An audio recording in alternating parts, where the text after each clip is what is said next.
Bismillahirrahmanirrahim. Today's topic of discussion is revision of whole basic bacteriology. तो आज हमने basic bacteriology को एक ही वीडियो में पूरा कवर कर लेना है, लेकिन अब इतने एक ही वीडियो में पूरी बेसिक बैक्टीरियोलॉजी को कवर करना वैसे बहुत ज़्यादा मुश्किल है, लेकिन हम इसके लिए एक रिव्यू बुक का सहारा लेंगे।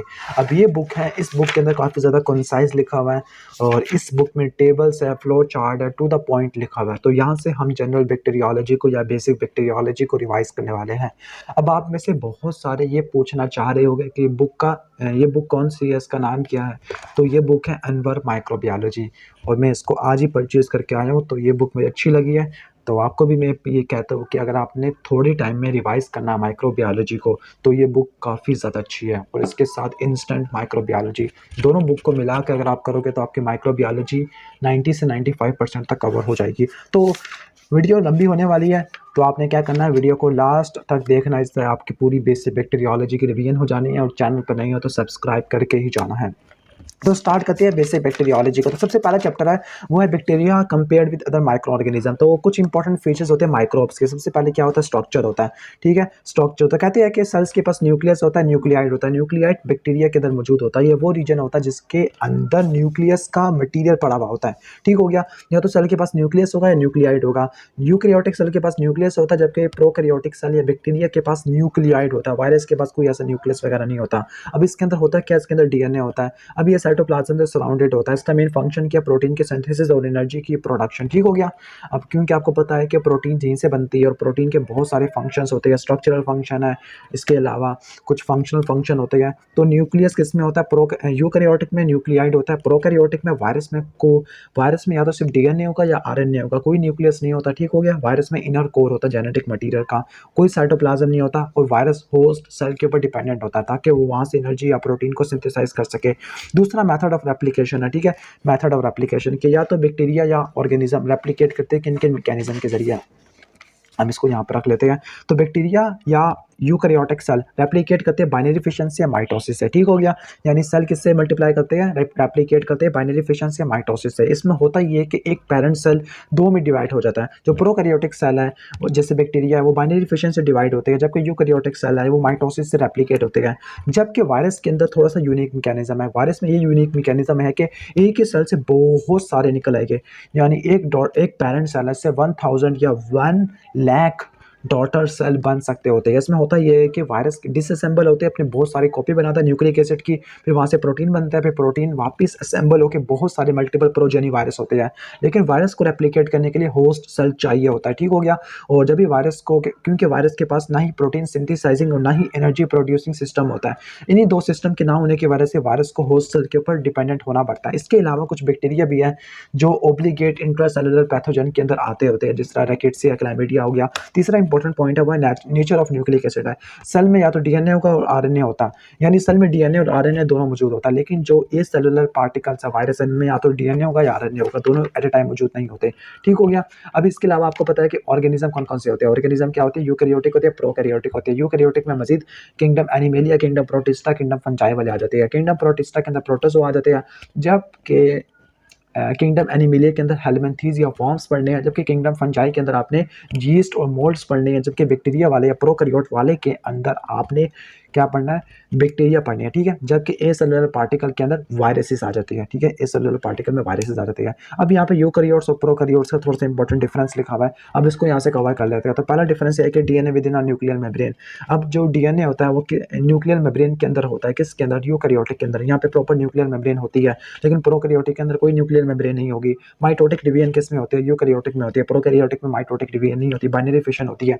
किसके अंदर डीएनए एसोसिएटेड होता है हिस्टोन के साथ, तो वो होता है यूकैरियोटिक में। प्रोकैरियोटिक में नहीं होता। किसके अंदर क्रोमोसोम नंबर ज्यादा होता है, तो वो यूकैरियोटिक में एक से ज्यादा होता है। किसके अंदर मेम्ब्रेन बाउंड ऑर्गेनेलीज होती है, यूकैरियोटिक में होती है। राइबोसोम एटीएस का होता है। सेल मेम्ब्रेन में स्टीरोल होता है। प्रोकैरियोटिक में जो बैक्टीरिया के सेल मेम्ब्रेन में स्टीरोल नहीं होता, सिवाय माइकोप्लाज्मा की सेल मेम्ब्रेन के अंदर स्टीरोल होता है। ठीक हो गया। ओके। और ये भी आ सकता है कि सेल वॉल कंटेनिंग पेप्टिडोग्लाइकन। जो पेप्टिडोग्लाइकन है वो किसमें मौजूद होता है, पेप्टिडोग्लाइकन ओनली प्रोकैरियोटिक सेल आता है। अब यहाँ पे यूनिवर्सिटी क्वेश्चन लिखा हुआ है। यूनिवर्सिटी क्वेश्चन ये है कि वायरसेस और बैक्टीरिया में क्या फ़र्क होता है। अब यहाँ पर फ़र्क देख लेते हैं। पहला है वायरसेस और बैक्टीरिया में क्या पहला फ़र्क है टाइप ऑफ न्यूक्लिक एसिड का। या तो वायरस में डीएनए होगा या आरएनए होगा, दोनों एट अ टाइम मौजूद नहीं होते। बैक्टीरिया के अंदर या तो डीएनए और आरएनए दोनों हो सकते हैं एट अ टाइम, ठीक हो गया। यूकेरियोटिक में भी ऐसा होता है। सेल वॉल वायरसेस में नहीं होती, बैक्टीरिया में होती है, ठीक हो गया। तो सेल वॉल वायरसेस में नहीं होगी, बैक्टीरिया में होगी। ज़्यादा डायमीटर किसका बड़ा होगा, बैक्टीरिया का बड़ा होता है। न्यूक्लिक एसिड की बता दिया आपको मैंने। टाइप ऑफ न्यूक्लियस बैक्टीरिया के अंदर क्या होता है, डिस्टिंक्ट न्यूक्लियर कंपार्टमेंट नहीं होता, न्यूक्लियाइड होता है। जबकि वायरसेस के अंदर कोई न्यूक्लियस नहीं होता। राइबोसोम बैक्टीरिया में होते हैं, 70 केस में नहीं होते। माइटोकॉन्ड्रिया दोनों में नहीं होता। इसके अलावा नेचर ऑफ आउटर सरफेस के, आउटर सरफेस की नेचर क्या होती है, ठीक हो गया। बैक्टीरिया में क्या होता है, रिजिड सेल वॉल होता है, स्किन में पेप्टिडोग्लाइकेन होता है। जबकि वायरसेस के अंदर प्रोटीन कैप्सिड होता है। या तो कुछ जो नेकेड वायरस होते हैं इनमें प्रोटीन कैप्सिड और नॉन नेकेड वायरस या जिनको इन्वेलप वायरस बोलते हैं उनके अंदर लाइपोप्रोटीन इन्वेलप होता है, ठीक हो गया। मोटिलिटी देखते हैं तो वो कहते हैं कि वायरसेस में कोई मोटिलिटी नहीं होती, बैक्टीरिया में मोटिलिटी होती है, वो भी कुछ में होती है। जबकि मेथड ऑफ रेप्लिकेशन में बैक्टीरिया के पास बाइनरी फिशन आता है, वायरसेस के पास कोई बाइनरी फिशन या माइटोसिस वाला मैकेनिज्म नहीं आता। अब एग्जाम में एक और इंपॉर्टेंट सवाल भी आ सकता है कि बैक्टीरिया और फंजाई में क्या फ़र्क होता है। तो अगर डायमीटर के हवाले से देखें तो डायमीटर के हवाले से फंजाई जीत जाती है, फंजाई का डायमीटर ज़्यादा होता है, ठीक हो गया। फंजाई के अंदर क्या होगा, यूकेरियोटिक सेल है, तो टिपिकल यूकेरियोटिक और प्रोकैरियोटिक वाले डिफरेंस आपको देखने को मिलेंगे, ठीक हो गया। एक सिमिलैरिटी ये है कि फंजाई में भी सेल वॉल होती है लेकिन उसके अंदर काइटिन होगा। अब यहाँ पर फंजाई और पैरासाइटिक में क्या फ़र्क होता है, ठीक है। फंजाई के अंदर सेल वॉल होगा, पैरासाइट के अंदर सेल वॉल नहीं होगा। लेकिन जो सिस्ट फॉर्म होती है पैरासाइट की उनमें सेल वॉल होता है। डायमीटर के हवाले से देखें तो पैरासाइट का डायमीटर थोड़ा ज़्यादा होता है, स्पेसिफिकली ट्रोफोसाइट का।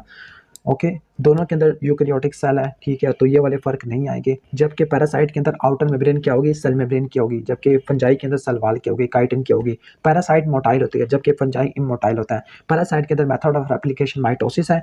स्पेसिफिकली माइटोसिस ज़्यादा इंपॉर्टेंट किस में होती है, माइटोसिस होती है किसके अंदर, हेलमिंथेस के अंदर। लेकिन हेलमिंथेस रिप्रोड्यूस करता है कॉम्प्लेक्स लाइफ साइकिल से। जबकि फंजाई के अंदर बडिंग या यीस्ट बडिंग होती है और माइटोसिस दोनों एग्जिस्ट करती है। तो फिर इस पहले चैप्टर को हमने थोड़ा बहुत यहाँ पर रिवाइज कर लिया है और इसका यूनिवर्सिटी क्वेश्चन है difference between viruses and bacteria. अब नेक्स्ट चैप्टर पे आ जाते हैं, स्ट्रक्चर ऑफ बैक्टीरिया। तो स्ट्रक्चर ऑफ बैक्टीरिया के अंदर सबसे पहला जो चीज़ आ गई है, पहला साइज और शेप लिखना चाहिए था, लेकिन यहाँ पे साइज और शेप नहीं है, तो हम ये वाले से पॉइंट को कवर करते हैं। तो पहली बात यह है कि जो सेल वाला आउटर मोस्ट कंपोनेंट होता है तमाम बैक्टीरिया में कॉमन होता है सिवाय माइकोप्लाज्मा के। अब इनमें कुछ फर्क आ गया, सेल वाल ग्राम पॉजिटिव की होती है, ग्राम नेगेटिव की होती है और एसिड फास्ट की होती है, ठीक है, AFB की होती है। ग्राम पॉजिटिव के अंदर जो पेप्टिडोग्लाइकेन होता है वो काफ़ी ज़्यादा थिक होता है, मल्टी लेयर्ड का होता है। ग्राम नेगेटिव के अंदर थिन और सिंगल लेयर का होता है। आउटर मेम्ब्रेन ग्राम पॉजिटिव में होती है, ग्राम नेगेटिव में नहीं होती। पेरिप्लाज्मिक स्पेस ग्राम पॉजिटिव में नहीं होगी, ग्राम नेगेटिव में होगी। क्यों, क्योंकि यहाँ पे फ्लो में थोड़ा जल्दी से बता दिया। यहाँ पर उन्होंने एक चीज़ गलत लिखी हुई है, जो आउटर मेम्ब्रेन होती है, ठीक है, आउटर मेम्ब्रेन जो आउटर लेयर होती है जिसके अंदर लाइपोपॉलीसैकेराइड होता है, इसके अंदर लाइपोप्रोटीन होता है, फॉस्फोलिपिड होता है, तो जिसको इन्वेलप मिला के कहते हैं। तो ये आउटर मेम्ब्रेन ग्राम नेगेटिव में होती है, ग्राम पॉजिटिव के अंदर नहीं होती, जिसकी वजह से जो पेरिप्लाज्मिक स्पेस है ये भी ग्राम नेगेटिव के अंदर होती है। लाइपोप्रोटीन कंटेंट ग्राम नेगेटिव में ज़्यादा होता है, टैकोइक एसिड ग्राम पॉजिटिव में होती है। लाइपोपॉलीसैकेराइड किस में होते हैं, ग्राम नेगेटिव में होते हैं, आउटर मेम्ब्रेन को शो कर रहे हैं, ठीक हो गया।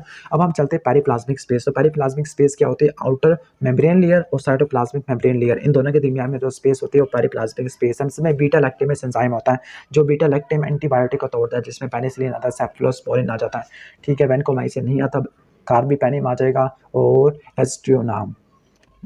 अब इसके अलावा कुछ ऐसे मेडिकली इंपॉर्टेंट ऑर्गेनिज्म होते हैं जो ग्राम स्टेनिंग नहीं लेते होते, जिस तरह ग्राम माइकोबैक्टीरियम है, ट्रिपोनिमा पैलिडम है, माइकोप्लाज्मा है, लीजियनेला निमोफिला है, क्लैमिडिया और रिकेट्सिया है। क्लैमिडिया और रिकेट्सिया दोनों के दोनों ऑब्लिगेट इंट्रासेलुलर पैरासाइट होते हैं, वेरी स्मॉल होते हैं, तो ठीक है। जबकि ल्यूजिनेला निमोफिला क्या है, इसको आपने पढ़ना था HBl के साथ, यानी ये ग्राम नेगेटिव रॉड्स है रिस्पायरेटरी का। माइकोप्लाज्मा वेरी स्मॉलेस्ट बैक्टीरिया जिसके अंदर सेल वाल ही नहीं है, उसके सेल मेम्ब्रेन के अंदर स्टीरोल होता है। ट्रिपोनिमा पैलिडम बहुत ज़्यादा थिन होता है जिसको देखा जा नहीं सकता, जबकि माइकोबैक्टीरियम के अंदर माइकोलिक एसिड होता है। अब माइकोबैक्टीरियम के लिए जो अल्टरनेटिव टेक्निक होती है वो होती है एसिड फास्ट स्टेनिंग होती है, जबकि ट्रिपोनिमा पैलिडम के लिए डार्क फील्ड माइक्रोस्कोपी या फ्लोरेसेंस एंटीबॉडी टेस्ट होता है। माइकोप्लाज्मा के लिए कोई स्पेसिफिक माइक्रोस्कोपिक अप्रोच नहीं होता, बहुत छोटा होता है, नजर ही नहीं आना। लीजियनेला निमोफिला के लिए आपको क्या करना है, काउंटर स्टेन या सेकेंडरी स्टेन का टाइम बढ़ा देना, जबकि क्लैमिडिया के लिए आपने इंक्लूजन बॉडीज होती है साइटोप्लाज्म में, इससे आप माइक्रोस्कोपिक अप्रोच करोगे, जबकि रिकेट्सिया में जिम्सा स्टेनिंग होती है। अब नेक्स्ट चलते हैं सेल वाल के बाद सेल मेम्ब्रेन या साइटोप्लाज्मिक मेम्ब्रेन। अब ये पड़ी हुई होती है किसके नीचे, सेल वाल के नीचे, पेप्टिडोग्लाइकेन के नीचे, और ये फॉस्फोलिपिड बाइलेयर की होती है। नॉर्मली मोस्टली बैक्टीरिया के अंदर स्टीरोल नहीं होता, लेकिन माइकोप्लाज्मा के अंदर स्टीरोल होता है। इसके 4 फंक्शन होती है। पहला फंक्शन है एक्टिव ट्रांसपोर्ट, दूसरा एनर्जी की प्रोडक्शन बाय ऑक्सीडेटिव फॉस्फोरिलेशन। आपको पता है कि जो माइटोकॉन्ड्रिया होता है, माइटोकॉन्ड्रिया ही असल में बैक्टीरिया है और माइटोकॉन्ड्रिया की इनर मेम्ब्रेन होती है, वहाँ पे इलेक्ट्रॉन ट्रांसपोर्ट चेन के एंजाइम होते हैं, तो उसकी इनर मेम्ब्रेन सेल मेम्ब्रेन है। इसके अलावा सेल वॉल के प्रीकर्सर्स को बनाता होता है क्योंकि यहाँ पे ट्रांसपेप्टिडेस एंजाइम होता है। इसके अलावा एंजाइम की और टॉक्सिन की सिक्रेशन होती है, एक्सोटॉक्सिन मैकेनिज्म। ओके, हमने साइटोप्लाज्मिक मेम्ब्रेन या सेल मेम्ब्रेन के फंक्शन को पढ़ लिया। नेक्स्ट चलते हैं साइटोप्लाज्म की तरफ। साइटोप्लाज्म के अंदर स्पेशलाइज्ड मॉलिक्यूल्स होते हैं, राइबोसोम है, ग्रैन्यूल्स है, न्यूक्लियाइड है, प्लाज्मिड्स है, ट्रांसपोसोम्स है। इन सब के सेपरेट फंक्शन होती है। जिस तरह राइबोसोम है, राइबोसोम के अंदर प्रोटीन के सिंथेसिस होती है। राइबोसोम का साइज क्या होता है? राइबोसोम का साइज बिल्कुल वैसे ही है जिस तरह माइटोकॉन्ड्रिया में होता है, 70s का 50 + 30 = 70। ग्रैन्यूल्स होते क्या? ग्रैन्यूल स्टोरेज एरियाज होते हैं फॉर द न्यूट्रिएंट्स को स्टोर करते हैं। एक बैक्टीरिया ऐसा जिसके अंदर मेटाक्रोमेटिक ग्रैन्यूल्स होते हैं। अब ये ग्रैन्यूल्स क्या कलर लेते हैं? पूरा का पूरा ऑर्गेनिज्म तो रेड हो जाएगा, लेकिन ये ग्रैन्यूल्स ब्लू रंग ले लेते हैं। इसके अलावा नेक्स्ट चलते हैं न्यूक्लियर की तरफ। न्यूक्लियर ये वो एरिया साइटोप्लाज्म का जहाँ पर डीएनए लोकेटेड होता है, ये प्रोकैरियोट्स के अंदर स्पेसिफिकली होता है। प्लाज्मिड्स की बात करें तो प्लाज्मिड्स क्या होते हैं? एक्स्ट्रा क्रोमोसोमल डबल स्ट्रैंडेड होती है, मतलब एक्स्ट्रा क्रोमोसोम से ज़्यादा होती है, डबल स्ट्रैंडेड होती है, सर्कुलर डीएनए मॉलिक्यूल्स होते हैं। कहते हैं कि ये बैक्टीरियल क्रोमोसोम से इंडिपेंडेंटली रेप्लिकेट कर सकते हैं। ट्रांसपोसोम्स क्या होते हैं? ट्रांसपोसोम डीएनए के पीसेस होते हैं जो एक साइड से दूसरी साइड पर मूव करते हैं, या तो डीएनए या तो एक बैक्टीरिया से दूसरी बैक्टीरिया या एक ही बैक्टीरिया के डिफरेंट डीएनए पर, और इनको चूंकि ये मूव करते रहते हैं तो इनको बोलते हैं जंपिंग जीन्स। अब प्लाज्मिड्स दो टाइप के होते हैं, ट्रांसमिसिबल और नॉन ट्रांसमिसिबल। ट्रांसमिसिबल प्लाज्मिड्स के पास ऐसे जीन्स होते हैं जो बैक्टीरिया दूसरे को ट्रांसफर कर सकते हैं। ठीक हो गया, मतलब ट्रांसमिसिबल प्लाज्मिड ट्रांसफर हो सकते हैं कॉन्जुगेशन से, और ये ट्रांसमिसिबल प्लाज्मिड ऐसी प्रोटीन को इनकोड करते हैं जो सिंथेसिस करती है सेक्स पिलस की, और ऐसे एंजाइम को कोड करती है जो इनके ट्रांसफर के लिए इंपॉर्टेंट होते हैं। अब इनके फंक्शंस क्या होते हैं? इनके पास कुछ एंटीबायोटिक रेजिस्टेंट जीन्स होते हैं। एंटीबायोटिक के अलावा बहुत सारे रेजिस्टेंट जीन होते हैं। कौन कौन सी एंटीबायोटिक रेजिस्टेंट जीन है? एक्सोटॉक्सिन के जीन्स होती है, पिलाई के जीन्स होती है, resistant to the heavy metals वाले जीन्स होते हैं, रेजिस्टेंस टू अल्ट्रावायलेट लाइट, ये वाले जीन्स होते हैं। अब ये तो बात होगी सेल वाल, यानी सेल वाल से अंदर सेल मेम्ब्रेन, साइटोप्लाज्म। कुछ ऐसे स्ट्रक्चर्स होते हैं जो सेल वाल के बाहर पड़े हुए होते हैं। कैप्सूल है, फ्लैजेला। कैप्सूल क्या होता है? कैप्सूल एक जिलेटिनस लेयर होती है जो कि पूरे के पूरे बैक्टीरियम को कवर करती है।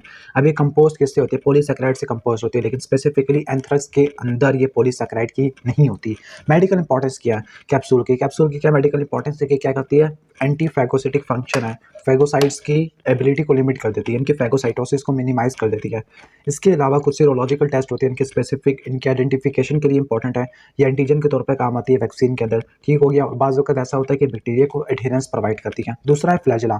फ्लैजेला क्या होती है? लॉन्ग व्हिप लाइक अपेंडेजेस होती है जो बैक्टीरिया को मूव करवाती है न्यूट्रिएंट्स की तरफ और दूसरी अट्रैक्टेंट्स की तरफ। अगर ये अट्रैक्टेंट कोई केमिकल होता है उसको बोलते हैं कीमोटैक्सिस। इसकी मेडिकल इंपॉर्टेंस क्या होती है? केमिकल इंपॉर्टेंस ये है कि ये यूरिनरी ट्रैक इन्फेक्शन करवाते हैं फ्लैजेला। इसके अलावा फ्लैजेला किसी न किसी सीरोलॉजिकल टेस्ट से भी आइडेंटिफाई कर लेते हैं, क्योंकि सीरोलॉजिकल टेस्ट के अंदर स्पेसिफिक एंटीबॉडी बनती है फ्लैजेलर प्रोटीन की अगेंस्ट। फॉर इंटरप्शन हम पिलाई को पढ़े थे। पिलाई क्या होती है? हेयर लाइक फिलामेंट्स होती है जो सेल सरफेस से एक्सटेंड करती है, मेनली ग्राम नेगेटिव के पास होती है। इसका मेडिकल इंपॉर्टेंस क्या होती है? इसकी मेडिकल इंपॉर्टेंस ये है कि बैक्टीरिया की अटैचमेंट प्रोवाइड करती है स्पेसिफिक रिसेप्टर या म्यूकोजल सरफेस की तरफ। इसके अलावा एक स्पेशलाइज टाइप की पिलाई होती है, पिलस होती है, जिनको सेक्स पिलस बोलते हैं। ये क्या करते हैं? दो बैक्टीरिया को आपस में अटैच करते हैं, क्योंकि इस मैकेनिज्म को बोलते हैं कॉन्जुगेशन। ठीक हो गया, जिसमें एक मेल या डोनर बैक्टीरिया या फीमेल रेसिपिएंट बैक्टीरिया होता है। इनमें प्लाज्मिड्स वाले जीन के ट्रांसफर होता है। नेक्स्ट है ग्लाइकोकैलिक्स। ग्लाइकोकैलिक्स क्या होता है? पॉलीसैकेराइड होता है, पॉलीसैकेराइड कोटिंग होती है जो कि बैक्टीरिया सीक्रेट करता होता है। अब ये पूरी की पूरी सरफेस पे एक फिल्म की तरह कवर कर लेती है और ये बैक्टीरिया को अटैचमेंट प्रोवाइड करती है फॉर वेरियस स्ट्रक्चर के। वो स्ट्रक्चर स्किन भी हो सकता है, वो हार्ट के वेल्व्स भी हो सकते हैं, वो प्रोस्थेटिक जॉइंट्स भी हो सकते हैं, वो कैथेटर भी हो सकते हैं। इसकी मेडिकल इंपॉर्टेंस क्या होती है? इसकी मेडिकल इंपॉर्टेंस ये है कि जो ग्लाइकोकैलिक्स प्रोड्यूसिंग स्ट्रेन्स होती है सुडोमोनास एरेजिनोसा की, वो रेस्पिरेटरी ट्रैक इन्फेक्शन करवाती है, और इसी ग्लाइकोकैलिक्स की वजह से स्पेसिफिकली उन पेशेंट जिनमें सिस्टिक फिब्रोसिस हैं। उसके अलावा स्टेफिलोकोकस एपिडर्मिडिस है, विरिडियन स्ट्रेप्टोकोकाई है, ये एंडोकार्डाइटिस करवाते हैं, लेकिन उसी एंडोकार्डाइटिस की वजह यही ग्लाइकोकैलिक्स प्रोड्यूसिंग स्ट्रेन्स है। नेक्स्ट है bacterial spore. Bacterial spore medical important होते हैं क्योंकि रिलेटिवली हीट रेजिस्टेंट होते हैं और इनको किल करने के लिए कोई डिसइंफेक्टेंट नहीं होता, बल्कि इनको किल करते हैं स्टेरिलाइजेशन से। इनकी इंपॉर्टेंट फीचर्स क्या होते हैं? रिलेटिवली हीटिंग से रेजिस्टेंट होते हैं, केमिकल से भी रेजिस्टेंट होते हैं, सर्वाइव कर सकते हैं बहुत सारे सालों तक, स्पेशली सॉइल के अंदर इनकी कोई मेटाबॉलिक एक्टिविटी नहीं होती, ज़्यादातर नहीं होती, सिग्निफिकेंट नहीं होती। और स्पोर जब बनते हैं जब न्यूट्रिएंट इनसफिशिएंट होते हैं, जब अनफेवरेबल कंडीशन होती है, लेकिन जब कंडीशन फेवरेबल हो जाती है तो ये जर्मिनेट होकर बैक्टीरिया बना देते हैं। और स्पोर मेनली दो जनरल ऑफ बैक्टीरिया के प्रोड्यूस करते हैं, एक है कोलोस्ट्रीडियम और दूसरा बैसिलस होता है। कोलोस्ट्रीडियम के आगे मजीद चार आ जाते हैं, कोलोस्ट्रीडियम टेटनाई, कोलोस्ट्रीडियम बोचुलिनम, कोलोस्ट्रीडियम परफेरेंसिस और कोलोस्ट्रीडियम डिफिसिल। जबकि बैसिलस के अंदर बैसिलस सीरियस, बैसिलस एंथ्रेक्सिस। अब इसके यूनिवर्सिटी क्वेश्चन किया, बट द प्लाज्मिड्स, उसकी टाइप्स किया, तो प्लाज्मिड्स क्या होते हैं, प्लाज्मिड्स की आप देख सकते हो यहाँ पर extra chromosomal double stranded circular DNA molecule होते हैं जो कि रेप्लिकेट कर सकते हैं इंडिपेंडेंटली। नेक्स्ट यूनिवर्सिटी क्वेश्चन है कि इसकी टाइप्स बताइए आप प्लाज्मिड्स के। तो प्लाज्मिड्स के दो टाइप होती है, ट्रांसमिसेबल और नॉन ट्रांसमिसेबल होती है। नेक्स्ट है कि प्लाज्मिड्स के फंक्शंस बताइए, तो कौन कौन से जीन्स होते हैं, एंटीबायोटिक रेजिस्टेंट जीन है, एक्सोटॉक्सिन वाले जीन है, पिराई या फिम्ब्रे वाले जीन है, resistant to the heavy metals है, या फिर रेजिस्टेंट टू अल्ट्रावायलेट लाइट होती है। ठीक है, अब इनके सेल वाल को कंपेयर करना, ग्राम पॉजिटिव और ग्राम नेगेटिव के, तो ये सेल वाल है। कहते हैं कि पेप्टिडोग्लाइकन थिक और मल्टी लेयर्ड होती है, आउटर मेम्ब्रेन इसमें नहीं होती, ग्राम पॉजिटिव में नहीं होती, यहाँ पे गलत लिखा हुआ है, पेरिप्लाज्मिक स्पेस भी नहीं होती, लाइपोप्रोटीन कंटेंट काफी कम होता है, टैकोइक एसिड होता है लेकिन लाइपोपॉलीसैकेराइड नहीं होता। नेक्स्ट है कि इनुमरेट 3 bacteria of medical importance that can not be seen in gram staining. Mycobacterium नजर नहीं आता, उसको देखने के लिए हम क्या करते हैं, एसिड फास्ट स्टेनिंग करते हैं। ट्रिपोनिमा पैलिडम तो उसके लिए डार्क फील्ड माइक्रोस्कोपी करते हैं, फ्लोरेसेंट एंटीबॉडी टेस्ट करते हैं। माइकोप्लाज्मा के लिए कोई नहीं करते, लीजियला न्यूमोफिला के टेस्ट करने के लिए आप इन जो काउंटर स्टेन होता है उसका टाइम बढ़ा देते हो, जबकि क्लैमिडिया और रिकेट्सिया के लिए स्पेसिफिक टेस्ट होती है। क्लैमिडिया के लिए न्यूक्लियन बॉडीज होती है, रिकेट्सिया के लिए जिंसा स्टेनिंग होती है। नेक्स्ट चैप्टर है ग्रोथ। तो बैक्टीरिया की जो ग्रोथ साइकिल होती है इसमें 4 फेज होती है, लैग, लॉग, स्टेशनरी और डेथ फेज। लैग फेज के अंदर क्या होती है, मेटाबॉलिक एक्टिविटी होती है लेकिन सेल डिवाइड नहीं करता, सेल डिवाइड करता लॉग फेज में, जब भी पेनिसिलिन वगैरह इसी फेज में जाके काम करती है। स्टेशनरी फेज के अंदर जितना सेल ग्रो करता है या सेल डिवाइड करता है उतना सेल मर जाते हैं, तो स्टेशनरी फेज में सेल डिवीजन और सेल डेथ एक बराबर आ जाती है, और डेथ फेज के अंदर बैक्टीरिया की क्वांटिटी कम हो जाती है। Okay, on the basis of their nutrition bacteria को 4 में डिवाइड करते हैं, obligate aerobe, obligate anaerobe, facultative anaerobe और चौथा यहाँ पे मिसिंग है माइक्रो एरोफिलिक। अब जो ऑब्लिगेट एरोब होते हैं उनको ऑक्सीजन की रिक्वायरमेंट होती है क्योंकि इनके अंदर कैटालिस और सुपरऑक्साइड और डिसम्यूटेस एंजाइम होता है, जबकि ऑब्लिगेट एनारोब्स के अंदर नहीं होता। फैकल्टेटिव वाले क्या करते हैं, ऑक्सीजन की मौजूदगी में ग्रो कर जाती है, ऑक्सीजन नहीं होती तो वो ग्रो फिर भी कर जाते हैं। और ऑब्लिगेट एनारोब ऑक्सीजन की मौजूदगी में ग्रो नहीं कर सकते। अब इसके अंदर एग्जांपल क्या होती है, ऑब्लिगेट एनारोब के अंदर माइकोबैक्टीरियम ट्यूबरक्लोसिस है, आपको बताया था कि लंग्स के अपर लोब के अंदर ग्रो करता है। फैकल्टेटिव एनारोब में इकोलाई है, जबकि ऑब्लिगेट एनारोब के अंदर कोलिस्ट्रीडियम टेटनाई, और लास्ट वाला मैंने बताया था माइक्रो एरोफिलिक जिनको कैप्नोफिलिक भी बोलते हैं। इसमें एग्जांपल आती है कैम्पाइलोबैक्टर जूजिनाई की। अब यहाँ पर यूनिवर्सिटी क्वेश्चंस को देख लेते हैं, what are the different phases of bacterial growth curve. तो 4 फेज होती है, लैग, लॉग, स्टेशनरी और डेथ फेज। लैग के अंदर metabolic activity but no cell division, log के अंदर सेल डिवीजन होती है, जबकि स्टेशनरी फेज के अंदर cell division is equal to cell death, जबकि डेथ फेज के अंदर डिक्लाइन आ जाता है। नेक्स्ट है कि डायग्रामेटिकली बताना, तो ये चीज़ आ गई दोबारा। अब इसके बाद चैप्टर नंबर 4 है जेनेटिक्स। जेनेटिक्स में सबसे पहला चीज़ है म्यूटेशन। तो म्यूटेशन क्या होती है, डीएनए के बेस सीक्वेंस की तरफ चेंज ले आना, और इस चेंज होने की वजह से क्या होता है, डिफरेंट अमाइनो एसिड लग जाता है प्रोटीन के अंदर, और उस डिफरेंट अमाइनो एसिड के इंसर्शन की वजह से प्रोटीन डिफरेंट हो जाती है। प्रोटीन के डिफरेंट होने की वजह से फिनोटाइप अल्टर हो जाता है, उसको बोलते हैं म्यूटेशन। अब म्यूटेशन 3 टाइप की होती है, एक होती है बेस सब्स्टिट्यूशन, एक होती है फ्रेम शिफ्ट और तीसरी होती है इंसर्शन म्यूटेशन होती है। बेस सब्स्टिट्यूशन मजीद 3 टाइप की आ जाती है। बेस सब्स्टिट्यूशन में यह होता है कि एक बेस पेयर को आपने रिप्लेस कर लिया किसी और से। अब मिस सेंस, इसको नॉन सेंस है। अब मिस सेंस के अंदर ऐसा कोडोन बनता है जो डिफरेंट अमाइनो एसिड को इंसर्ट कर देगा, जबकि नॉन सेंस के अंदर ऐसा कोडोन आएगा जो स्टॉप कोडोन होता है, जो प्रोटीन के सिंथेसिस को, ट्रांसलेशन को स्टॉप कर देगा। फ्रेम शिफ्ट म्यूटेशन में यह होता है कि या तो एक या एक से ज़्यादा बेस पेयर ऐड हो जाती है, लेकिन यहाँ पे 3 वाला फॉर्मूला नहीं होगा। दोबारा बता रहा हूँ, 3 वाला नहीं होगा। 3 वाला होगा तो उसको डिलीशन या उसको इंसर्शन बोलेंगे, ठीक है।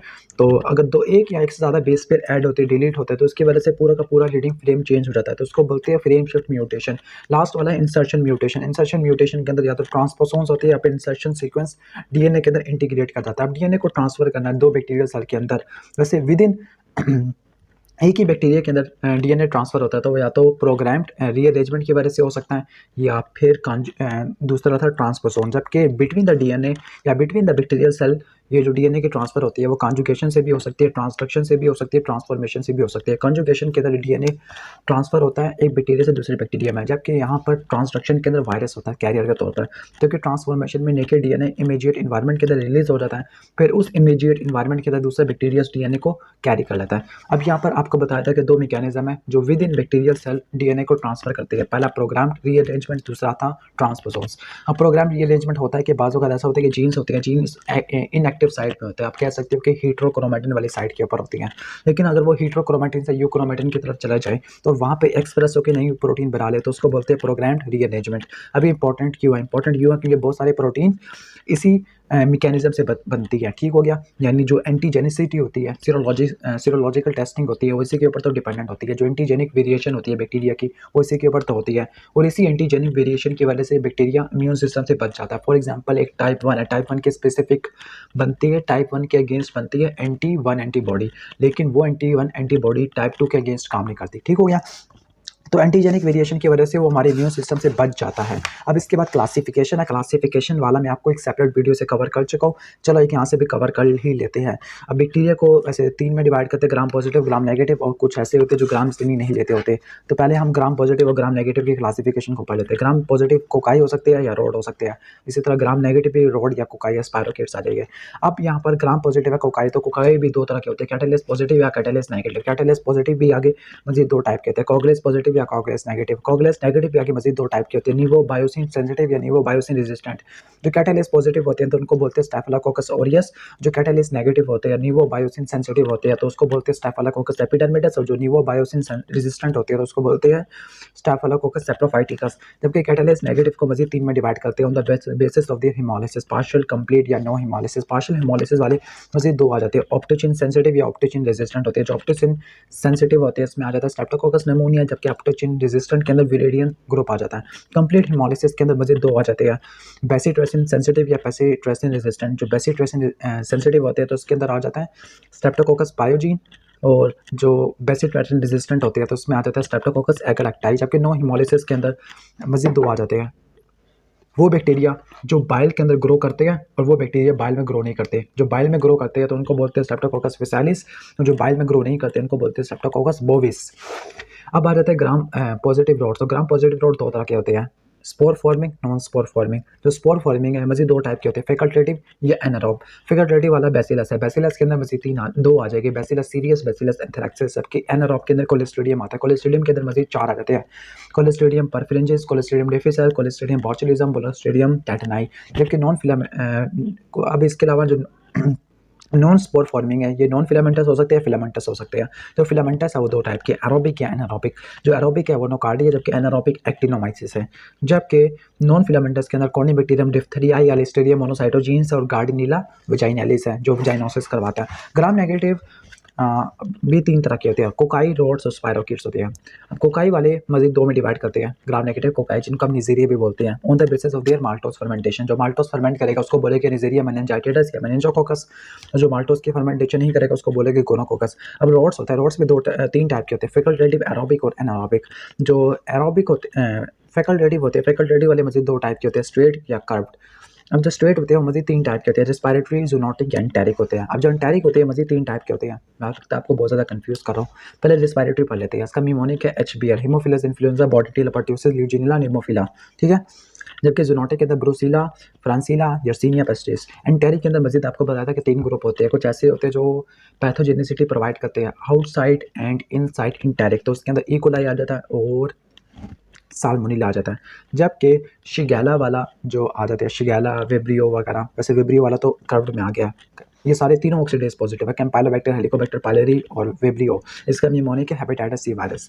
ठीक है, तो बाकी जो होते हैं वो आउटसाइड एंटेरिक होते हैं, जिसमें क्लेप्सिल आ जाता है, प्रोटीएस आ जाता है, सिरेशिया आ जाता है।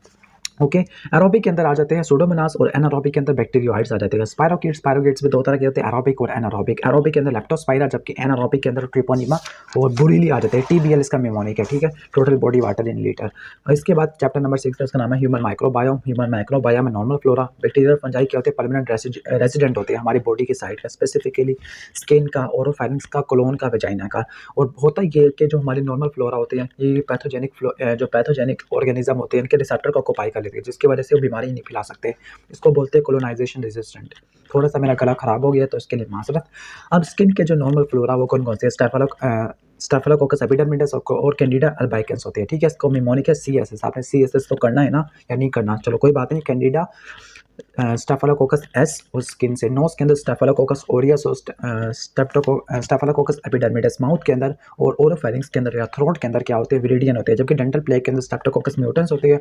जिंजिवल क्राइसिस के अंदर बेस होता है, बेस, लेकिन उस बेस के आखिर में आपने एफ लगा देना। बी से बैक्टीरियोइड्स, ए से एक्टिनोमाइसिस, एस से स्टेप्टोकोकाई और ई के बजाय एफ फ्यूजोबैक्टीरियम। कोलोन के अंदर बैक्टीरियोइड्स होते हैं, ई कोलाई होता है, लेकिन बैक्टीरियोइड्स ज़्यादा होते हैं। इसके अलावा एंटीरोकोकस भी होता है। वजाना के अंदर लैक्टोबैसिलस ई कोलाई और ग्रुप बी स्ट्रेप्टोकोकस होता है। यूरेथ्रा में भी ई कोलाई, स्ट्रेप्टोकोकस और स्टेफिलोकोकस एपिडर्मिडिस होता है। यूनिवर्सिटी क्वेश्चन किया कि हमारे नॉर्मल फ्लोरा की डेफिनेशन क्या होती है। जो बैक्टीरिया फंजाई होते हैं, जो हमारे परमानेंट रेसिडेंट होते हैं हमारी बॉडी की साइड का, स्किन का, ओरोफेरिंक्स का, कोलोन का, वजाना का। वजाना का कौन ओरल फ्लोरा होता है, वजाना का ओरल फ्लोरा, अल्लाह अकबर। वजाना का फ्लोरा कौन सा होता है, लैक्टोबैसिलस ई कोलाई और ग्रुप बी स्ट्रेप्टोकोकस। कोलोन के अंदर बैक्टीरियोइड्स आ जाते हैं और इसके अलावा ई कोलाई एंटीरोकोकस आ जाता है। नेक्स्ट चलता है नंबर 7। आई नो बहुत ज़्यादा खुश्क वीडियो है, लेकिन इस तरह से अगर आपको रिवीजन हो रही है तो आपको क्या करना, वीडियो को लाइक कर देना है। तो पहला है पैथोजेनेसिस वाले के अंदर प्रिंसिपल ऑफ पैथोजेनेसिस। पहले है पैथोजेनेसिटी। पैथोजेनेसिटी का मतलब है कि ऑर्गेनिज्म की डिजीज फैला सकता है, हमारी होस्ट को डैमेज कर सकता है, तो उसको पैथोजेनेसिटी बोलते हैं। और ऐसा माइक्रोब जो डिजीज करवा सकता है उसको पैथोजन बोलते हैं। अपॉर्चुनिस्टिक पैथोजन जो सिर्फ डिजीज करवाते हैं इम्यूनो कॉम्प्रोमाइज इंडिविजुअल के अंदर। विरुलेंस, विरुलेंस क्या होती है, क्वान्टिटेटिव है, ठीक है, कि मैयर ऑफ माइक्रोब एबिलिटी, के इसकी एबिलिटी को मैयर करना कि जरासीम बीमारी फैला सकता है। मिसाल के तौर पर किसी का ID50 काफ़ी ज़्यादा कम होता है, मतलब आपको थोड़े से ऑर्गेनिज्म चाहिए डिजीज फैलाने के लिए, तो लो ID50 इंडिकेट करता है हाई विरुलेंसी को। अब दो टाइप के बैक्टीरियल इन्फेक्शन होते हैं, टॉक्सिन प्रोड्यूसिंग और दूसरा होता है इन्वेजन और इन्फ्लेमेशन। दो मैकेनिज्म होते हैं, टॉक्सिन प्रोडक्शन और इन्वेजन एंड इन्फ्लेमेशन। अब कुछ एपिडेमियोलॉजिकल टर्म्स आ गए, क्या एंडेमिक है, एपिडेमिक और पेंडेमिक। पेंडेमिक कोरोना वायरस है, जबकि जो पूरी दुनिया में फैली हुई है, जबकि एपिडेमिक क्या होती है, जो हायर रेट में एक ही जगह पे कॉमन होती है, ठीक है, ठीक है। नहीं, जो एंडेमिक होती है वो स्पेसिफिक पॉपुलेशन में होती है, लेकिन जो एपिडेमिक होती है ये किसी एक जो जोग्राफिकल लोकेशन तक रिस्ट्रिक्टेड होती है। लेकिन अगर ये एपिडेमिक पूरी वर्ल्ड वाइड हो जाए तो उसको बोलते हैं पेंडेमिक, ठीक हो गया। और बस आपका इसमें और इसमें क्या होगा, रेट का फर्क होगा। एंडेमिक या लो लेवल है, लो रेट है, जबकि एपिडेमिक का हाई रेट होता है। अब चलते हैं स्टेजेस ऑफ बैक्टीरियल पैथोजेनेसिस। पहला स्टेज है ट्रांसमिशन, दूसरा इन्वेजन, तीसरा एडहेरेंस होता है, चौथा कोलोनाइजेशन होता है, पांचवा डिजीज सिम्टम प्रोड्यूस करता है, फिर हमारा होस्ट का रिस्पॉन्स आता है। फिर होस्ट का रिस्पॉन्स डिपेंडिंग अपॉन कैसा है, अगर सही है तो फिर वो डिजीज रेजोल्यूट हो जाएगा, लेकिन अगर होस्ट का रिस्पॉन्स ठीक नहीं है तो प्रोग्रेशन हो जाएगा। अब वो कौन कौन से फैक्टर्स होते हैं जो बैक्टीरियल पैथोजेनेसिस को डिटरमिन करते हैं। पहला ट्रांसमिशन है, दूसरा adherence to the cell surface है, तीसरा invasion, inflammation, intracellular survival, toxin production and immunopathogenesis. अब पहला ट्रांसमिशन को पढ़ते हैं। पहला ट्रांसमिशन दो टाइप की ट्रांसमिशन होती है, कि वर्टिकल, दूसरा horizontal. Vertical transmission mother to offspring, जबकि हॉरिजॉन्टल ट्रांसमिशन क्या होती है, मदर से ऑफस्प्रिंग के अलावा बाकी सारा जो पर्सन टू पर्सन ट्रांसमिशन होती है। अब वर्टिकल ट्रांसमिशन भी तीन टाइप की यहाँ पे लिखी हुई है, ट्रांसप्लेसेंटल या birth with in the birth canal या ब्रेस्ट मिल्क, ठीक है, ये भी तीन टाइप की आ गई है यहाँ पर। अब जो ट्रांसप्लेसेंटल है वो कौन कौन से ऑर्गेनिज्म में इंपॉर्टेंट होती है, ट्रिपोनिमा पैलिडम है और लिस्टीरिया मोनोसाइटोजीन है। ट्रिपोनिमा पैलिडम कंजेनिटल साइफिलिस करवाता है, जबकि लिस्टीरिया मोनोसाइटोजीन न्यूनेटल सेप्सिस करवाता है। बर्थ कैनाल के अंदर इकोलाई या इकोलाई भी न्यूनेटल सेप्सिस करवाता है, जबकि निजेरिया गोनोरिया न्यूनेटल कंजक्टिवाइटिस करवाता है, जबकि स्ट्रेप्टोकोकस एगलेक्टाई न्यूनेटल सेप्सिस करवाता है। ब्रेस्ट मिल्क के अंदर स्टेफिलोकोकस ऑरियस होता है, जो कि ओरल और स्किन इन्फेक्शन करवाता है। पोर्टल ऑफ एंट्री की बेस पर अब देख लेते हैं कि रिस्पायरेटरी ट्रैक है, रिस्पायरेटरी ट्रैक से कौन कौन एंटर होते हैं। स्ट्रेप्टोकोकस निमोनिया या Haemophilus influenza, Mycobacterium tuberculosis. Streptococcus pneumonia ने निमोनिया करवाना है, हीमोफिलस इन्फ्लुएंजा ने मेनिंजाइटिस करवाना है, जबकि माइकोबैक्टीरियम ट्यूबरकुलोसिस ने ट्यूबरकुलोसिस करवाना है। जीआईटी के अंदर साल्मोनेला ने टाइफाइड फीवर करवाना है, शिगेला ने डिजेंट्री करवानी है जिसको ब्लडी डायरिया बोलते हैं, वेब्रियो ने राइस वाइटरी डायरिया जिसको कोलेरा बोलते हैं। जेनिटल ट्रैक के अंदर निजेरिया गोनोरिया करवाता है, ट्रिपोनिमा पैलिडम साइफिलिस करवाता है, क्लैमिडिया ट्रैकोमैटिस यूरिथ्राइटिस करवाता है। स्किन के अंदर कोलिस्ट्रीडियम टेटनाई है जो कि टेटनस करवाता है। बोचुलिज्म वगैरह भी आ जाता है, जिसमें बोचुलिज्म क्या करवाता है, बोचुलिज्म करवा देता है। Adherence to the cell surface, bacteria के पास कुछ स्पेशलाइज्ड स्ट्रक्चर्स होते हैं जिसकी वजह से ये हमारी सेल सरफेस के ऊपर अटैच हो जाता है और वहाँ पे ये डिजीज करवा सकते हैं। कौन कौन से होते हैं, पिलाई किसमें इंपॉर्टेंट होते हैं, निजेरिया गोनोरिया में और इकोलाई में विरुलेंस फैक्टर के तौर पे काम आते हैं। कैप्सूल होता है स्टेफिलोकोकस ओरियस के अंदर, जबकि ग्लाइकोकैलिक्स होता है स्टेफिलोकोकस एपिडर्मिडिस के अंदर। अब इन्वेजन इन्फ्लेमेशन के जो इन्वेसिव बैक्टीरिया होते हैं, इन्वेजन करवानी है, ठीक है, कब्जा करना है, तो कुछ एंजाइम प्रोड्यूस करते हैं। कोलाजिनेस प्रोड्यूस होता है स्टेफिलोकोकस पायोजीन से, हाइड्रोनिडेज प्रोड्यूस होता है स्टेफिलोकोकस पायोजीन से, कोगुलेस प्रोड्यूस होता है स्टेफिलोकोकस ऑरियस से, और इम्यूनोग्लोबुलिन आईजीए प्रोटीज प्रोड्यूस होता है स्टेफिलोकोकस निमोनियाई, और इसके अलावा मेनिंजोकोकस से भी प्रोड्यूस होता है। दो टाइप के इन्फ्लेमेटरी रिस्पॉन्स होते हैं, पायोजेनिक और ग्रैनुलोमेटस। पायोजेनिक जिसको आप एक्यूट कह सकते हैं, ग्रैनुलोमेटस जिसको आप क्रोनिक इन्फ्लेमेशन कह सकते हैं।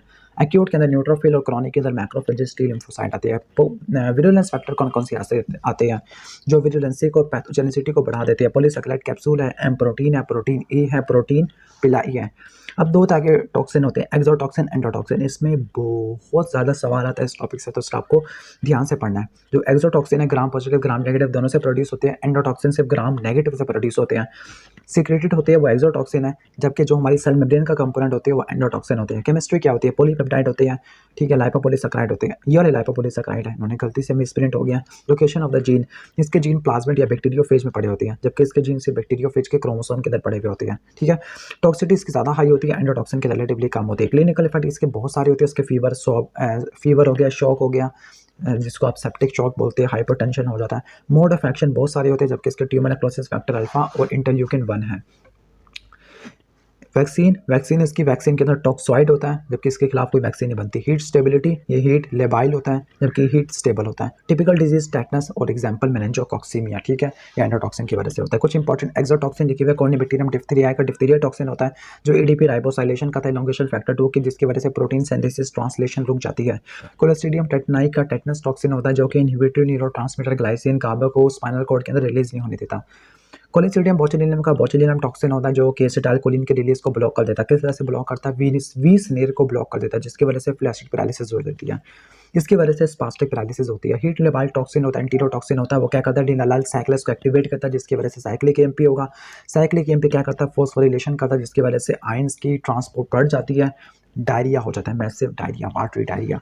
एंडोटॉक्सिन के क्या होती है, फीवर होता है, हाइपोटेंशन होता है, इन्फ्लेमेशन होती है, डिसएमिनेटेड इंट्रावेस्कुलर कोआगुलेशन हो जाती है। अब जो एंडोटॉक्सिन इसका मोड ऑफ एक्शन क्या है, मैकेनिज्म ऑफ एक्शन क्या, आपको पता है कि एंडोटॉक्सिन के अंदर दो सब यूनिट होते हैं, एक ए पार्ट और बी पार्ट। जो उसका लिपिड ए है बहुत ज़्यादा टॉक्सिक होता है, ठीक है। तो उसकी क्या क्या फंक्शन है, मैक्रोफेज को एक्टिवेट करता है, मैक्रोफेज इंटरल्यूकिन 1 और tumour necrosis factor alpha nitric oxide produce करते हैं। नाइट्रोक ऑक्साइड ब्लड प्रेशर को ड्रॉप कर देगा, ट्यूमर नेक्रोसिस फैक्टर फीवर और हाइपोटेंशन करवा देता है, जबकि इंटरल्यूकिन 1 से फीवर करवाता है। तो आप फीवर और हाइपोटेंशन को मिलाता तो ट्यूमर नेक्रोसिस फैक्टर अल्फा का फंक्शन बन जाता है। कॉम्प्लीमेंट सिस्टम को एक्टिवेट करता है, C3A की एक्टिवेशन की वजह से एडीमा, जबकि C5A की एक्टिवेशन की वजह से न्यूट्रोफिल की कीमोटैक्सिस हो जाती है। और कुछ ऐसे होते हैं जो टिश्यू फैक्टर को एक्टिवेट कर देती है, जिसकी वजह से डिसएमिनेटेड इंट्रावेस्कुलर कोआगुलेशन हो जाती है। इस डिसएमिनेटेड इंट्रावेस्कुलर कोआगुलेशन की वजह से थ्रोम्बोसाइटोपिनिया भी हो सकता है। हम कहते हैं कि कुछ स्टेजेस होती है इन्फेक्शियस डिजीज़ की, पहला इंक्यूबेशन, दूसरा प्रोड्रोमी और तीसरा होता है स्पेसिफिक डिजीज, चौथा होता है रिकवरी पीरियड। इंक्यूबेशन पीरियड क्या होता है, वो पीरियड होता है जिसमें ऑर्गेनिज्म हमारी बॉडी के अंदर एंटर हो गया और अभी तक सिम्टम नहीं आए। तो ऑर्गेनिज्म का एंट्री हो गया और सिम्टम से पहले इन दोनों के दरमियान में जो पीरियड होगा उसको बोलेंगे इंक्यूबेशन पीरियड। और प्रोड्रोम पीरियड का मतलब है कि जब आपके बॉडी के अंदर ऑर्गेनिज्म की इन्वेजन की वजह से नॉन स्पेसिफिक सिम्टम आते हैं, फीवर है, मेलाइस है और लॉस ऑफ एपिटाइट, जिसको एनोरेक्सिया बोलते हैं। कुछ स्पेसिफिक डिजीज़ आना शुरू हो जाते हैं, जैसे मेनिंजाइटिस के केस में गर्दन तोड़ बुखार वगैरह उसको कहते हैं। रिकवरी पीरियड के अंदर क्या होती है, इलनेस खत्म हो जाती है और पेशेंट वापस रिटर्न कर रहा होता है हेल्थी स्टेट की तरफ। अब कोच पास्टुलेट क्या है, कोच पास्टुलेट का मतलब है कि जो इन्फेक्शियस ऑर्गेनिज्म होता है उसको उस पेशेंट के अंदर जो जिसको डिजीज़ है वहाँ से आइसोलेट किया जाना चाहिए, ठीक है। और उस ऑर्गेनिज्म को दूसरे ऑर्गेनिज्म से भी हम आसानी से आइसोलेट कर सकते हैं और उसको हम प्योर कल्चर के ऊपर ग्रो करवा सकते हैं। अब उसी ऑर्गेनिज्म को अगर किसी डिजीज़ के अंदर किसी और लिविंग ऑर्गेनिज्म के अंदर डालेंगे तो वो डिजीज़ करवा देगा किसी हेल्थी एनिमल के अंदर, ठीक हो गया। और फिर उस इनोकुलेटेड एनिमल से हम उस ऑर्गेनिज्म को रिकवर कर सकते हैं। तो उसका मतलब है एक कोच पास्टुलेट, ठीक हो गया। तो ये कोच पास्टुलेट हमने एफएससी में भी पढ़ा हुआ है। कुछ एक्सेप्शन किया, बाज़ वक़्त ऐसा होता है कि पैथोजन होते हैं हमारे उस पेशेंट से निकाले जाते हैं जिसमें सिम्पटम अभी नहीं आ रहे, ठीक है, एसिम्प्टोमेटिक कैरियर्स के अंदर, जिस तरह साल्मोनेला टाइफाइड। और बाज़ वक़्त ऐसा होता है कि पैथोजन को हम कल्चर ही नहीं कर सकते, जिस तरह ट्रिपोनिमा पैलिडम है, प्रियॉन्सन को कल्चर कर ही नहीं सकते वायरसेस को। और बाज़ वक़्त ऐसा होता है कि पैथोजन का एक्सपोजर हो गया लेकिन वो डिजीज़ नहीं करवा रहा, जिसको बोलते हैं लैटेंट पीरियड। तो माइकोबैक्टीरियम ट्यूबरक्लोसिस इसकी एग्जाम्पल आ जाती है। तो जो पहला पॉइंट था, तो पहला पॉइंट क्या है, पहला पॉइंट किसकी नफ़ी करता है, पहला पॉइंट इसकी नफ़ी करता है कि साइन सिम्पटम ये वाला, ठीक है, डिजीज़ वगैरह। दूसरा कल्टीवेशन है, तो ये दूसरे वाले को करता है कॉन्ट्राइंडिकेट, ठीक है। और तीसरा वाला क्या करवाता है, पहले वाले पॉइंट को। अब इसके यूनिवर्सिटी क्वेश्चन को देख लेते हैं। पहले पैथोजेनिसिटी और विजिलेंस को डिफाइन करें आप। तो पैथोजेनिसिटी को किस तरह से डिफाइन करते हैं, ability of organism to cause disease, that is to harm the disease. दूसरा विरुलेंस, विरुलेंस क्या होता है, measure of microbe ability to cause disease के जो हाईली विरुलेंट होगा माइक्रोब होगा वो कम क्वांटिटी के अंदर ज़्यादा डिजीज़ करवा सकता है, ठीक हो गया। कहते हैं 4 कंपोनेंट ऑर्गेनिज्म के जो इन्फेक्शियस डिजीज़ करवाने के लिए इंपॉर्टेंट होते हैं। तो 4 कंपोनेंट्स कौन कौन से हैं, यहाँ पे डिटर्मिनेंट्स लिखा हुआ है, बैक्टीरियल पैथोजेनेसिस के, ट्रांसमिशन, एडहेरेंस, विरुलेंसी का पूछ रहे हैं ना, विरुलेंसी का। तो विरुलेंस फैक्टर कौन कौन से, ये 4 हैं। पॉलीसैकेराइड कैप्सूल है, एम प्रोटीन है, प्रोटीन ए है और प्रोटीन पिलाई है, ठीक है। 3 प्रोटीन लिखी हुए हैं यहाँ पर और एक पॉलीसैकेराइड कैप्सूल आ जाएगा। एक्सोटॉक्सिन और एंडोटॉक्सिन में क्या फ़र्क होता है? ठीक है, पहला सोर्स है ग्राम पॉजिटिव और ग्राम नेगेटिव में होता है एक्सोटॉक्सिन, जबकि एंडोटॉक्सिन सेल वॉल होता है ग्राम नेगेटिव की। अब एक्सोटॉक्सिन सिक्रेटेड होता है, एंडोटॉक्सिन सिक्रेटेड नहीं होता। एक्सोटॉक्सिन लाइपोपॉलीसैकेराइड नहीं होता, पॉलीपेप्टाइड होता है, जबकि एंडोटॉक्सिन लाइपोपॉलीसैकेराइड है। इसके जीन प्लाज्मिड या बैक्टीरियोफेज में पड़े होते हैं, जबकि इसके बैक्टीरियोफेज के क्रोमोसोम के पे पड़े हुए होते हैं। टॉक्सिसिटी इसकी हाई होती है, इसके क्लिनिकल इफेक्ट बहुत सारी होती है, मोड ऑफ एक्शन बहुत सारा होता है। वैक्सीन इसके खिलाफ बनती है, टॉक्सॉइड वैक्सीन होती है, हीट लेबाइल होता है, और उसका टिपिकल एग्जाम्पल है टेटनस की। अब ये आपको डिफरेंस बता दिए मैंने, और क्या सीक्वेंस होते हैं, आपने स्टेप्स बताने हैं बैक्टीरियल पैथोजेनेसिटी के या पैथोजेनेसिस के। तो उसके क्या स्टेप्स होते हैं बैक्टीरियल पैथोजेनेसिस के? पहले तो स्टेजेस को देख लो आप, इनक्यूबेशन, प्रोड्रोमी और या prodrome, specific disease period, recovery period. Okay, तो ये स्टेजेस आपको नजर आ रहे हो कि ट्रांसमिशन होती है, पहले वेरिएंट होती है, फिर एडेरेंस होती है, फिर कोलोनाइजेशन होती है, फिर डिजीज सिम्टम प्रोड्यूस करता है, फिर हमारा होस्ट का रिस्पॉन्स आता है, और फिर इसके बाद डिपेंडिंग अपॉन हमारा होस्ट का रिस्पॉन्स कैसा आया है तो वो डिजीज प्रोग्रेस करेगा या रेजोल्यूट करेगा। अब चलते हैं चैप्टर नंबर 9 की तरफ। मेरा गला बिल्कुल ख़राब हो चुका है, तो आगे चलते हैं लेबोरेटरी डायग्नोसिस। इन सारे टॉपिक के ऊपर हमारे चैनल के ऊपर वीडियो अपलोड है माइक्रोबायोलॉजी वाली प्लेलिस्ट के, तो आप वहाँ पे जाके देख लेना। अब यहाँ पे लिखा हुआ है मेथड्स ऑफ लेबोरेटरी डायग्नोसिस। तो पहला माइक्रोस्कोपिक एग्जामिनेशन होता है, दूसरा कल्चर बेस्ड मेथड होता है। Culture based method depending upon आपका स्पेसिमेन कहाँ से लिया गया है, blood culture, sputum culture, stool culture, genital tract culture, throat culture, CSF culture, urine culture, abscess culture. तीसरा मेथड होगा सीरोलॉजिकल मेथड, जिसमें स्लाइड एग्लूटिनेशन टेस्ट आता है, ट्यूब एग्लूटिनेशन टेस्ट है, फ्लोरेसेंट एंटीबॉडी टेस्ट है, लैटिक्स एग्लूटिनेशन टेस्ट है, cold agglutination test है, enzyme linked immunosorbent ऐसे है, जबकि मॉलिक्यूलर डायग्नोस्टिक के अंदर जीनोमिक्स और प्रोटियोमिक्स आ जाती है। अब कुछ इंपॉर्टेंट बैक्टीरियोलॉजिकल मीडियम्स होते हैं, कल्चर वगैरह होते हैं, जैसा ब्लड कल्चर होता है या ब्लड एगर होता है, बहुत सारे बैक्टीरिया के लिए होता है। इसका मेन प्रॉपर्टी क्या होती है? हिमोलिसिस को डिटेक्ट करना। अब इसके बाद होता है बॉर्डेड गैंग्यू, ये होता है बॉर्डेटिला पर्ट्यूसिस के अंदर। इसके क्या प्रॉपर्टी होती है? इसमें ब्लड की कंसंट्रेशन काफ़ी ज़्यादा होती है, जो इसकी ग्रोथ करवा देता है। चारकोल यीस्ट एगर स्पेसिफिकली यूजिनिला निमोफिला के लिए, इसके अंदर आयरन और सिस्टीन की कंसंट्रेशन काफ़ी ज़्यादा होती है, इसकी ग्रोथ करवा देता है। चॉकलेट वाला ये असल में होता है कि ब्लड एगर को हम हीट कर लेते हैं, तो वो क्या करता है? ग्रोथ इनहिबिटर को इनहिबिट कर देता है। तो निजेरिया मेनिंजाइटिस और निजेरिया गोनोरिया के लिए chocolate agar plus X and V factor, तो हीमोफिलस इन्फ्लुएंजा, इसके अंदर एक्स और वी फैक्टर्स होते हैं। एग योक के अंदर कोलोस्ट्रिडियम परफेरेंशियस है, इसमें क्या होता है? लेसिथिनियस प्रोड्यूस करता है ना, तो वो एग योक को डिस्ट्रॉय कर देता है, जिसकी वजह से इनसॉल्युबल प्रेसिपिटेट मिलती है। EMB ग्राम नेगेटिव एंटेरिक के लिए होता है, लैक्टोज फर्मेंटर और नॉन लैक्टोज फर्मेंटर को डिफरेंशिएट कर लेता है। लोवेंस्टीन जेंसन मीडियम माइकोबैक्टीरियम ट्यूबरक्लोसिस के लिए होता है, इसमें लिपिड्स होते हैं। मैकोनकी वाला ये भी ग्राम नेगेटिव के लिए होता है, ठीक है, और लैक्टोज फर्मेंटर और नॉन लैक्टोज फर्मेंटर को डिफरेंशिएट करता है। टिलोराइट वाला कॉर्निबैक्टीरियम डिप्थेरियाई के लिए स्पेसिफिक होता है, इसमें टिलोराइट होता है जो कि टिलोरियम बन जाता है, जिसका कलर ब्लैक होता है। Thayer Martin medium Neisseria gonorrhoeae specifically non sterile site, non sterile था या स्टीराइल था, तो उसको आप अपनी किताब से कंफर्म कर लेना, बल्कि मैं आपको यहाँ से कंफर्म करके बता देता हूँ। यहाँ पर एक स्टीराइल साइट था और एक नॉन स्टीराइल साइट था। ओके, तो जो sterile site, non sterile site के लिए थेयर मार्टिन मीडियम, ठीक है, तो नोट से आपने याद रखना है नॉन स्टीराइल साइट। और ट्रिपल शुगर आयरन टेस्ट क्या होता है?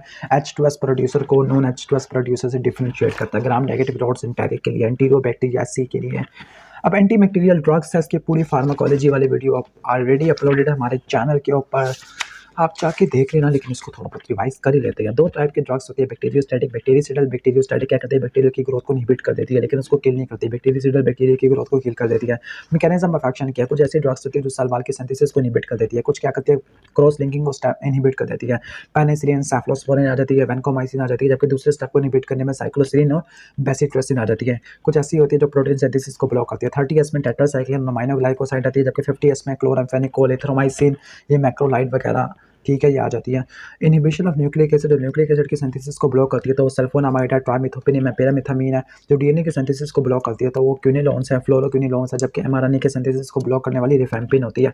आरएनए पॉलीमरेज होता है, ठीक है, इस एंजाइम को ब्लॉक करती है, जो कि सेल मेम्ब्रेन के फंक्शन को डिस्टर्ब करती है, तो वो होती है पॉलीमेक्सिन और डेप्टोमाइसिन होती है। दूसरे मैकेनिज्म ऑफ एक्शन भी है, कुछ ऐसी है जो माइकोलिक एसिड की सिंथेसिस को ब्लॉक कर देती है, इसमें आता है आइसोनियाजाइड। कुछ क्या करती है? इलेक्ट्रॉन सिंक के तौर पे काम आती है, डीएनए को डैमेज कर देती है, मेट्रोनिडाजोल है, ठीक है, और ये हाईली टॉक्सिक रेडिकल बनाता है। कुछ होती है जो रेबिनोग्लैक्टान की सिंथेसिस को ब्लॉक कर देती है, तो उसके अंदर आती है थैम ब्यूटोल। जबकि कुछ फैटी एसिड के सिंथेसिस को ब्लॉक कर देती है, तो उसके अंदर आता है पैराजिनामाइड। ये सारी टीबी की ड्रग्स है, सिवाय मेट्रोनिडाजोल की। एंटीबैक्टीरियल ड्रग्स की रेजिस्टेंस वाला मैकेनिज्म पढ़ लेते हैं। रेजिस्टेंस के 4 मैकेनिज्म है, या तो ड्रग को इनएक्टिवेट कर दो, या ड्रग के टारगेट को मॉडिफाई कर दो, या इसकी परमिबिलिटी को कम कर दो, या ड्रग के एक्सपोर्ट को कम से कम कर दो। अब जो ड्रग को इनएक्टिवेट कर दो, तो उसका मैकेनिज्म है क्लीवेज बाय बीटा लैक्टेमेज, ठीक है। जबकि ड्रग के टारगेट को मॉडिफाई कर दो, तो उसके लिए क्या क्या मैकेनिज्म है? बीटा लैक्टेमेज वाला पेनिसिलिन, सेफ्लोस्पोरिन में इंपॉर्टेंट होता है, जबकि पेनिसिलिन बाइंडिंग प्रोटीन में अल्टरेशन है भी पेनिसिलिन के लिए, इसकी प्रोटीन की में म्यूटेशन करवा देना 30S राइबोसोमल सब यूनिट वाली, तो वो अमाइनोग्लाइकोसाइड है। एलानिन को रिप्लेस कर देना लैक्टेट से, तो वैनकोमाइसिन है। डीएनए गायरस है तो क्विनोलोन है। आरएनए पॉलीमरेज है तो रिबोन्यूक्लिक है। कैटालिस पेरोक्सिडेज है तो वो एसोनियाजाइड है। पोरिन है तो वो अमाइनोग्लाइकोसाइड है। जबकि ड्रग के एक्सपोर्ट है वो टेट्रासाइक्लिन को अफेक्ट करती है। जेनेटिक बेसिस क्या होती है? 3 टाइप के मैकेनिज्म होते हैं रेजिस्टेंस के, क्रोमोसोम मीडिएटेड, प्लाज्मिड मीडिएटेड और ट्रांसपोसोम मीडिएटेड। ये तीनों की तीनों जेनेटिक होती है। जबकि नॉन जेनेटिक के अंदर क्या हो सकता है? ठीक है, ये हो सकता है कि बैक्टीरिया किसी एब्सेस कैविटी के अंदर चला जाएगा, ठीक हो गया, और वहाँ पे वॉलिंग ऑफ बना लेगा, जिसकी वजह से ड्रग पेनिट्रेट नहीं कर सकती, या फिर बैक्टीरिया रेस्टिंग स्टेट में चला जाएगा। जैसे आपको पता है कि पेनिसिलिन आइसोनियाजाइड है, ये रैपिडली डिवाइडिंग बैक्टीरिया को डिस्ट्रॉय करती है, तो बैक्टीरिया लेटेंट फेज में चला जाता है। या बाज़ वक़्त ऐसा होता है कि बैक्टीरिया प्रोटोप्लास्ट की फॉर्म में सर्वाइव कर जाता है, या कोई फॉरेन बॉडीज़ होती है वो एंटीबायोटिक के ट्रीटमेंट को ख़राब कर देती है, या कुछ आर्टिफैक्ट्स होते हैं जो ये बताती है कि ऑर्गेनिज्म रेसिस्टेंट है, ठीक है, हालांकि वो आर्टिफैक्ट्स होते हैं। लास्ट चैप्टर है वो है स्टेरिलाइजेशन एंड डिसइंफेक्शन। स्टेरिलाइजेशन तमाम माइक्रोबियल लाइफ को डिस्ट्रॉय कर देना, killing and removal of micro organism, और यहाँ तक कि बैक्टीरिया के स्पोर को भी खत्म कर देना जो हाईली रेजिस्टेंट होते हैं, तो उसको बोलते हैं स्टेरिलाइजेशन। जबकि डिसइंफेक्शन का मतलब है कि बहुत सारे को किल कर देना लेकिन तमाम माइक्रो ऑर्गेनिज्म को स्पेसिफिकली स्पोर को डिस्ट्रॉय ना कर सकना। एंटीसेप्टिक क्या होते हैं? ऐसे डिसइंफेक्टेंट होते हैं जो माइक्रो ऑर्गेनिज्म को किल करते हैं किसी भी सरफेस के ऊपर, स्किन के सरफेस या म्यूकोजल सरफेस के ऊपर। 3 टाइप के मेथड्स होते हैं, या फिर केमिकल एजेंट्स होते हैं। केमिकल एजेंट 3 मैकेनिज्म से काम करते हैं, या तो सेल मेम्ब्रेन को डिसरप्ट करते हैं, प्रोटीन को मॉडिफाई करते हैं, या फिर डीएनए को मॉडिफाई करते हैं। अल्कोहल पहला है डिसरप्शन ऑफ सेल मेम्ब्रेन, इसमें एग्जांपल आती है अल्कोहल। अल्कोहल में तो 70% एथेनॉल होता है। इसके 2 फायदे हैं, पहला ये एंटीसेप्टिक के तौर पे काम आता है, कभी किसी भी वीनू पंक्चर से पहले, जैसे अगर मैंने यहाँ पे वीनू पंक्चर लगाना है तो यहाँ पर स्किन को क्लीन किया जाता है, किल नहीं किया जाता। या फिर स्टेथोस्कोप को डिसइंफेक्ट भी अल्कोहल से किया जाता है। डिटर्जेंट क्या होते हैं? सरफेस एक्टिव एजेंट होते हैं, जिसमें एक बेंजाइल टोलोनियम क्लोराइड है, ये डिसइंफेक्टेंट के तौर पे काम आता है फ्लोर या दूसरी सरफेस के लिए। फिनोल है, फिनोल क्या होता है? ऑपरेशन रूम के अंदर डिसइंफेक्टेंट के तौर पे काम आता है। क्लोरहेक्सिडिन है, ये हैंड डिसइंफेक्टेंट के तौर पर है, सर्जरी करने से पहले हाथों को से वॉश करना है, ठीक है, देखो स्किन को क्लीन करना है, किससे? अल्कोहल से करना है, ठीक हो गया, या वूंड की क्लींजिंग के अंदर। दूसरा मैकेनिज्म है मॉडिफिकेशन ऑफ प्रोटीन, और तीसरा मैकेनिज्म है modification of DNA. Modification of protein के अंदर क्लोरीन है, क्लोरीन क्या करता है? वाटर की सप्लाई को प्यूरीफाई कर देता है और स्विमिंग पूल को ट्रीट किया जाता है। आयोडीन क्या होता है? आयोडीन के जो टिंचर होते हैं स्किन के ऊपर अप्लाई करते हैं ब्लड कल्चर से पहले, जबकि वीनो पंक्चर के लिए अल्कोहल और ऑपरेशन से पहले क्या क्लोरहेक्सिडिन यूज करते हैं, ठीक है। आयोडोफोर क्या करते हैं? स्किन को प्रिपेयर करते हैं सर्जरी से पहले। हैवी मेटल में आ रहा था थाइमरोसोल, मरकरी, ये भी स्किन एंटीसेप्टिक है। सिल्वर नाइट्रेट के ड्रॉप्स होते हैं गोनोकोकल न्यूनेटल कंजक्टिवाइटिस को प्रिवेंट कर देते हैं, जबकि सिल्वर सल्फर डिएजेंट बर्न वूंड के लिए। हाइड्रोजन पेरोक्साइड क्या करता है? कॉन्टैक्ट लेंसेज को डिसइंफेक्ट करता है। फॉर्मेल्डिहाइड ग्लूटाराल्डिहाइड क्या करते हैं? रेस्पिरेटरी ट्रैक के इक्विपमेंट्स को, एंडोस्कोप को, हीमोडायलिसिस को डिसइंफेक्ट कर देती है, स्टेरिलाइज कर देती है। थाइलिन ऑक्साइड क्या होता है? हीट सेंसिटिव मटेरियल की स्टेरिलाइजेशन के लिए, स्पेसिफिकली सर्जिकल इंस्ट्रूमेंट होते हैं, प्लास्टिक्स होता है। जबकि एसिड और अल्कलीज क्या होते हैं? Weak acid normally food preservative के तौर पे काम आते हैं, क्योंकि ये बैक्टीरियोस्टैटिक होते हैं, जिस तरह चार को महफूज किया जाता है। मॉडिफिकेशन और डीएनए के अंदर पहला आ गया क्रिस्टल वायलेट, ये स्किन एंटीसेप्टिक के तौर पे काम आता है। कहते हैं इसका एक्शन क्या होता है कि ये पॉजिटिवली चार्ज डाई है, किससे बाइंड करती है? नेगेटिवली चार्ज फॉस्फेट के साथ बाइंड कर लेती है, स्पेसिफिकली डीएनए आरएनए के। इसके बाद नेक्स्ट है मालाचाइड ग्रेन ये एल्जे मीडियम का पार्ट होती है, और ये क्या करते हैं? माइक्रोबैक्टीरियम की ग्रोथ करवाती है, और दूसरे अनवांटेड ऑर्गेनिज्म को सप्रेस कर देती है, इनकी ग्रोथ को कम कर देती है। अब इसके बाद फिजिकल एजेंट है, फिजिकल एजेंट में मजीद 3 आ जाते हैं, हीट, रेडिएशन, फिल्ट्रेशन। हीट मजीद 3 टाइप की आ जाती है, मॉइस्ट, ड्राई और पास्चुराइजेशन। मॉइस्ट हीट में आउटोक्लेविंग आ जाती है। आउटोक्लेविंग में आपने याद रखना है कि स्टीम की एक्सपोजर होती है 121 डिग्री सेंटीग्रेड, 15 LP पर इंचेस या 15 पाउंड पर इंचेस स्क्वायर के लिए, और 15 से 20 मिनट, तो 15 15 121, यानी 15 को आप 8 से मल्टीप्लाई कर दो 120 बन जाएगा, और एक ऐड कर देना 121 बन जाएगा। ड्राई हीट में टेम्परेचर 180 का होता है, लेकिन वो 2 घंटे के लिए अप्लाई होती है, ठीक है। और ये प्रोसेस होता है मेनली ग्लास वेयर के लिए, लेस फ्रीक्वेंट यूज़ किया जाता है। पास्चुराइजेशन, मिल्क को, दूध को बालना, 2 मेथड होते हैं, या तो 62 डिग्री सेंटीग्रेड के ऊपर आप हीट करो आधे घंटे के लिए, या फिर आप 72 के ऊपर करो 15 सेकंड के लिए, ये तो हाफ से भी हाफ कर दिया। रेडिएशन के अंदर यूवी लाइट है, एक्सरेज है। यूवी लाइट के अंदर क्या होगा? थायमिन डायमर बन जाते हैं, ठीक है। जबकि एक्सरे वाला क्या था? एक्सरे के पास हाईली एनर्जी होती है, पेनिट्रेटिंग पावर होती है, और ये किल करती है by the production of free radicals, ठीक हो गया। ये फ्री रेडिकल क्या करते हैं? डीएनए के कोवेलेंट बॉन्ड को डिस्ट्रॉय कर देते हैं, ऑर्गेनिज्म को किल कर देती है। फिल्ट्रेशन, सोल्यूशन की फिल्ट्रेशन की जाती है ताकि वो पायरोजन फ्री हो, ठीक है। जो फिल्टर पेपर यूज़ किया जाता है उसमें नाइट्रोसेलुलोज होता है, ये बैक्टीरिया को और स्पोर को रिटेन कर लेगा। तो 2 मैकेनिज्म बताओ by which chemical agent kill bacteria. तो पहला डिसरप्शन ऑफ सेल मेम्ब्रेन, इसमें अल्कोहल, डिटर्जेंट और फिनोल, एडीपी वाला निमोनिक आपने याद रखना है। मॉडिफिकेशन के अंदर चले आप मॉडिफिकेशन ऑफ डीएनए के अंदर क्रिस्टल वायलेट और मालाचाइड ग्रीन, बाकी सारी किस्में आ जाएंगे मॉडिफिकेशन ऑफ प्रोटीन के अंदर। अब नेक्स्ट है कि स्टेरिलाइजेशन। स्टेरिलाइजेशन की डेफिनेशन सुनाओ। तो स्टेरिलाइजेशन क्या होती है? किलिंग और removal of all microbial life including bacterial spore. Next है फिजिकल मेथड को डिस्प्लेन करो, हीट, रेडिएशन और फिल्ट्रेशन, हीट, मॉइस्ट, ड्राई और पास्चराइजेशन वाला आ जाएगा। फिजिकल मेथड हीट को थोड़ा बता रहे तो ऑटोक्लेविंग में 121, 15 और 15/20 मिनट्स, जबकि ड्राई हीट में 180 2 घंटे के लिए, जबकि 62 पास्चराइजेशन में 30 मिनट के लिए या 72 डिग्री सेंटीग्रेड के लिए 15 सेकेंड तक। थक गया मैं भी। अगर आपने ये वीडियो पूरी देखी है तो आपका स्टैमिना भी बहुत ज़्यादा है, मुझसे भी ज़्यादा है आपका स्टैमिना, क्योंकि आपने इसको बर्दाश्त कर लिया है। तो फिर thanks for watching this video. अल्लाह हाफिज़।